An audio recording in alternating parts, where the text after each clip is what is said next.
Something Appetito. Today I've got another family favorite, which is my famous beef stew. Okay, all right, so for my returning subscribers, thank you so much for keeping it locked down. For my new ones, hey guys, don't forget to click that subscribe button and the notification bell. Like, comment and share this video. Okay, so we've got our 500 grams of beef dasad, which is your main character. Then I've got my carrot and celery, some onion, a can of tomatoes. I've got my Worcestershire sauce. I've got a cup of red wine. You can use any red wine you want, it really doesn't matter. I've got my garlic cloves, 2 tablespoons of flour, my tomato paste, and then I've got my variety of spices and some oil and salt. Okay guys, I have my pan on heat already and I've added a bit of oil. So on a very high heat, you want to add in your beef.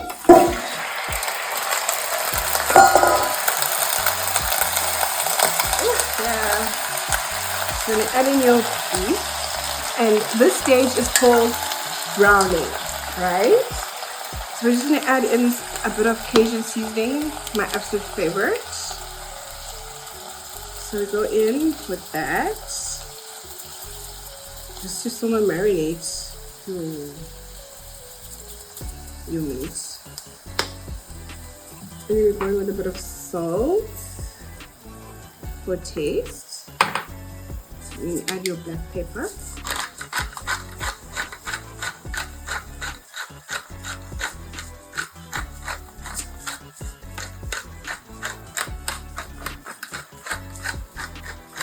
Black pepper for everything. We go in and mix. So browning is a very important stage when making your meat. Guys, please don't boil your meat. Like, no. Don't boil your meat. Just brown it first. Right? So that the flavors can all combine in there. And so you can have that color as well. So I'll go in with my Worcestershire sauce. I don't know why some of you don't know how to pronounce this. It's literally so easy. It's Worcestershire. Are you Worcester? So you go in with your Worcestershire for a bit of flavor and color as well. And then you go on and mix. Right? So that it can marinate in there. Great. Now your next step is to add 2 tablespoons of flour. And what flour is gonna do is gonna help thicken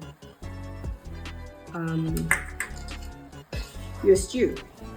So you go ahead and put that in, and you go in and just mix. See, the color is already looking vibrant, right? So you'll quickly brown that, and then we'll move on to the next step. Okay, so you're trying to brown your meat until it looks like this color, but don't burn it for my sake. What we're gonna do next now is we're gonna transfer all of this to the side. Transfer all of this to the side so we can get ready to make our sauce. Ooh.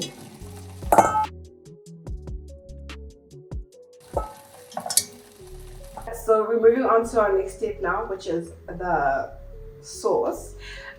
Please don't wash your pan. This is flavor, so yeah. Okay, so what we're gonna do now is we'll add your onion in. Just gonna put up my stove just to let that cook.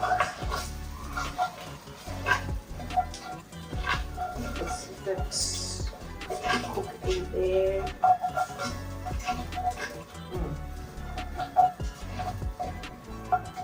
Right? Instead of mixing all that in, you'll add in your celery and your carrot mixture. And that goes. And you're going to mix about that in your flavor. It doesn't matter. Don't you go in. I'll just bump up my stove.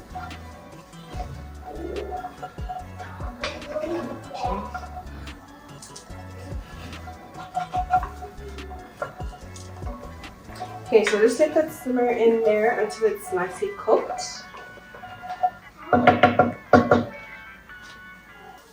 So you want to just cook that down until your onions are soft, right? And then I'm going to add in I've got 4 cloves of garlic. You don't have to chop them, like, it will all work together at the end. So you just add those in, you let that cook nicely. You start like smelling the nice aroma coming in with all of this. So this is called the mirepoix. Mirepoix. Okay, so this will be your base for your beef stew. Once you're looking translucent, that means semi-cooked, you can add in your tomato paste. And we'll cook that down. I'll just chuck on the lid. Okay. So you'll cook down your tomato paste with your mirepoix.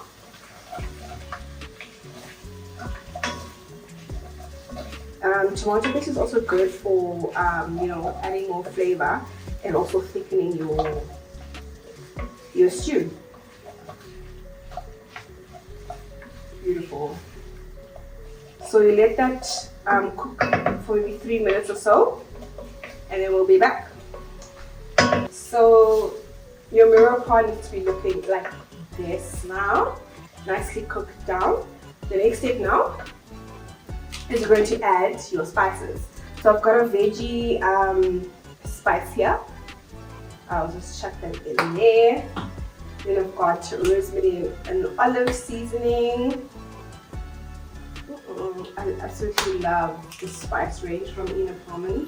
And then my absolute favorite, garlic pepper. I'm going to go in there, and then my mix.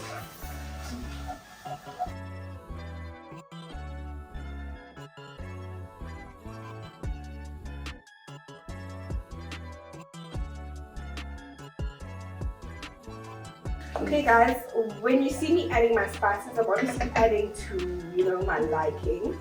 So you can do that as well. It really doesn't matter. If you like spicy food, you add in your spicy spices, Okay, that's already smelling very good. Then the next thing we'll do now is add your tomatoes. And that goes. And you just quickly mix. It smells delicious. Oh my gosh. Okay, then once that's down, you're just going to add in your cup of red wine. Oh, beautiful. Now it's looking very saucy.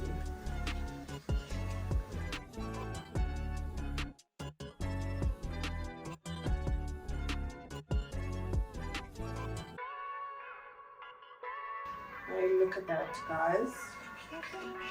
See, the sauce is really coming together. When you're done, so what you're going to do now is going to cook off the alcohol. You can use your non-alcoholic, doesn't matter, as long as it gives that flavor.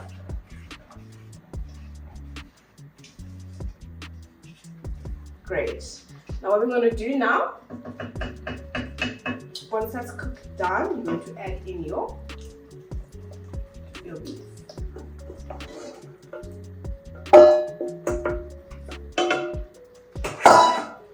Give that a nice toss.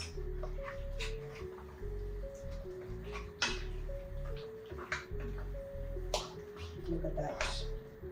Already looking very saucy.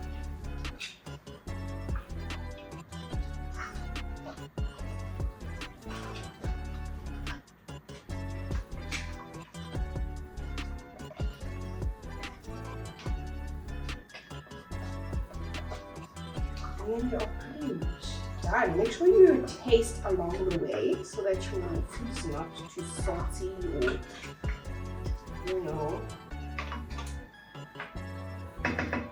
What you're going to do is add a cup of water, and then you're done. So you let this go on for maybe 2 hours or so. Just keep checking that nothing is going to burn or anything like that. It'll suck to have burnt meat.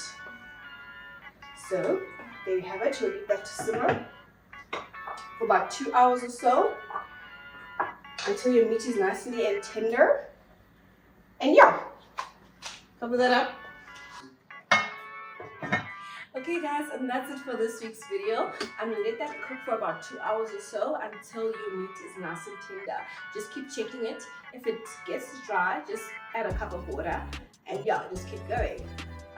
Yeah, so I'm gonna plate it with my creamy samp, but you can plate it however you want. You can use your rice or your veggies. Go off, my sister. And that's it for this week's video. I hope to see you guys next week, same time, same place. Please don't forget to like, comment, and subscribe. I'll see you next time. Bye. Mwah.